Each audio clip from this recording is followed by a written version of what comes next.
ஈவினிங்காக market போகலாம் அப்படின்னு சொல்லி ரெடியாக இருந்தோம். சத்விக் பார்த்திங்கன்னா மேலே டெரஸ்க்கு ஓடி போயிட்டாங்க பக்கத்து வீட்டுக்காரங்க கூட. அவங்க கூட நல்லா வந்து ஜெல் ஆகிட்டாங்க. வாங்க அப்படின்னு கூப்பிட்டா கூட வரலை. அதுக்கப்புறமா அவங்க அப்பா போய் கம்பல் பண்ணி அவங்கள தூக்கிட்டு வந்தாங்க. ஒரே கத்து. சரி வேறு வழி இல்லாமல் அப்படியே பேச்சை ஏமாற்றி ஏமாற்றி அப்படியே கூட்டிகிட்டு போயாச்சு. போகும்போது பார்த்திங்கன்னா அன்னைக்கு ஃபுல் டே வந்து கரண்ட்டே இல்லை வீட்டில்.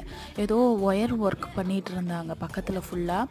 ஹெவி ரெயின் வர மாதிரியே க்ளவுடியாக இருந்தது. ஸோ சீக்கிரமாக வேணுங்கிற காய் ஃப்ரூட்ஸ் எல்லாமே வாங்கிட்டு வந்துட்டோம்.